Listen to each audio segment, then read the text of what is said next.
பார்க்க முடியாது. அப்படி வரலாற்றின் பக்கங்களில் மறைக்கப்பட்டிருந்தது. நாம் கேட்டுக்கொண்டோம், அவரை சந்தித்து கோரிக்கை வைத்தோம். அவர்கள் தன்னுடைய கருத்துக்களை பதிவு செய்யுமாறு உங்கள் சார்பாக இருகரம் கூப்பி அன்போடு கேட்டுக்கொள்கிறேன். ஆதி தமிழர் கட்சி நடத்தக்கூடிய இந்த சமூக நீதி காப்போம் என்ற மாநாட்டிலே கலந்து கொள்வதிலே மற்றற்ற பெருமையும் மகிழ்ச்சியும் அடைகிறேன். நிறுவன தலைவர், என்னுடைய நான் எப்பொழுதுமே அன்பை பாராட்டக்கூடிய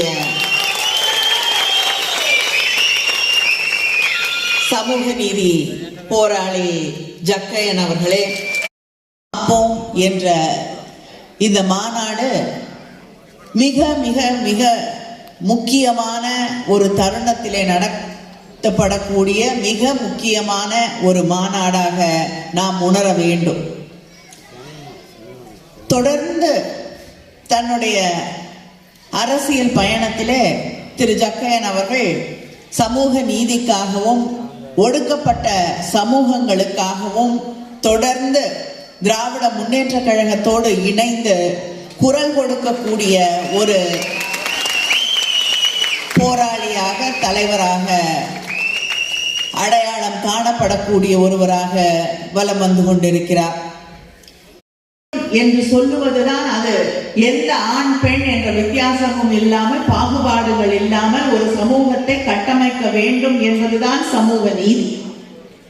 ஆனால் ஒரு காலத்திலே இந்த நாடு இப்படிதான் இருந்தது, இதுதான் நாங்கள் முன்வைக்கக்கூடிய என்று மறுபடியும் ஜாதியத்தை, அந்த ஜாதியத்தின் இங்கே மத அரசியலை மக்கள் மீது புகுத்தி தேர்தல் வெற்றிகளை பெற்று தொடர்ந்து சமூக நீதிக்கு எதிராக, மக்களின் ஒற்றுமைக்கு எதிராக செயல்பட்டு கொண்டிருக்கக்கூடிய ஆட்சி தான் ஒன்றியத்தில் இருக்கக்கூடிய பிஜேபி ஆட்சி, மோடியுடைய ஆட்சி. இங்கே விவசாயிகள் போராடி கொண்டிருக்கிறார்கள். இந்த நாட்டினுடைய முதுகெலும்பு என்று சொல்லக்கூடிய அந்த விவசாய துறை காப்பாற்றப்பட வேண்டும் என்று அந்த விவசாய பணிகளிலே ஈடுபட்டிருக்கக்கூடிய தோழியரும் தோழரும் டெல்லிக்கு அருகிலே டெல்லிக்கு வர வேண்டும், தன்னுடைய கருத்துக்களை அங்கே சொல்ல வேண்டும் என்பதற்காக வந்து கொண்டிருக்கக்கூடிய அந்த நேரத்திலே ஒரு ஜனநாயக நாட்டிலே அந்த போராளிகள் உள்ளே வந்துவிடக் கூடாது என்பதற்காக முன்வேலிகள், ஆணிகள், சிமெண்ட் செவர்கள் இவை அத்தனையும் எழுப்பப்பட்டு அந்த மக்கள் டெல்லிக்குள்ளே வந்துவிடக் கூடாது என்பதற்காக ஒரு அரணை அமைத்துக் கொண்டு அதற்குள்ளே இருக்கிறது நம்முடைய ஒன்றிய அரசு. இதுதான் அவர்கள் சாதாரண சாமானிய மக்கள் மீது காட்டக்கூடிய அக்கறை. ஆனால் ஒரு அருகிலே இருக்க ஜாம்நகர் என்று சொல்லக்கூடிய பல இடங்கள்ல இருந்து மிகப்பெரிய அதிபர்கள், மிகப்பெரிய பணக்காரர்கள் வரப்போகிறார்கள் என்பதற்காக அந்த சின்ன ஏர்போர்ட், அதுவும் நம்முடைய ஆர்மியோட கட்டுப்பாட்டிலே இருக்கக்கூடிய அந்த விமான நிலையம் 10 நாள்ல சர்வதேச விமான நிலையமாக மாற்றி அமைக்கப்படுகிறது.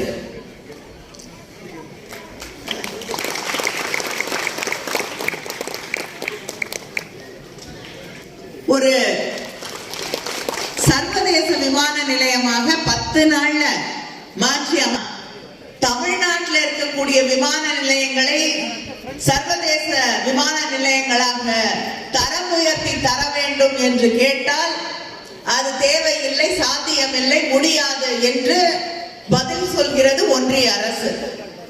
இப்படி தொடர்ந்து தமிழ்நாட்டை இந்த சமூக அடுக்குகளிலே எந்த மக்கள் எல்லாம் வழி வழியாக ஒடுக்கப்பட்டிருக்கிறார்களோ அவர்களுக்கு யாருக்கெல்லாம் வாய்ப்புகள் மறுக்கப்பட்டிருக்கிறதோ அவர்களை எதிர்த்து நடந்து கொண்டிருக்கக்கூடிய ஒரு ஆட்சிதான் ஒன்றியத்திலே இருக்கக்கூடிய பாஜக ஆட்சி, மோடியுடைய ஆட்சி. மலைவாழ் மக்களுக்கு எதிராக, தலித் மக்களுக்கு எதிராக, பிற்படுத்தப்பட்ட மக்களுக்கு எதிராக, இஸ்லாமிய சகோதரர்களுக்கு எதிராக, கிறிஸ்தவ சகோதர சகோதரிகளுக்கு எதிராக ஒரு ஆட்சி நடைபெற்றுக் கொண்டிருக்கிறது என்றால் அங்கே இருக்கக்கூடிய ஒன்றிய பிஜேபி ஆட்சி இதைத்தான் தன்னுடைய ஆட்சி காலத்திலே கட்டமைத்துக் கொண்டிருக்கக்கூடிய சமூகமாக மாற்றிக் கொண்டிருக்கிறது. அந்த சமூகத்திலே நீதி இல்லை, யாருக்கும் வாய்ப்புகள் கிடையாது. கேட்டா சொல்லுவாங்க ஜிடிபி அதிகமாயிருச்சுன்னு. எப்படி அதிகமாச்சு? 2 பேருக்கு அதிகமாச்சு இந்த நாட்டில்.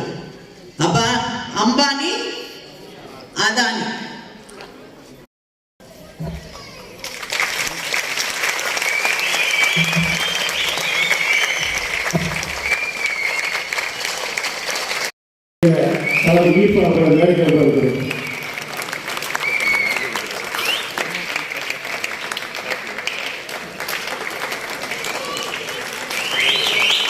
நன்றி.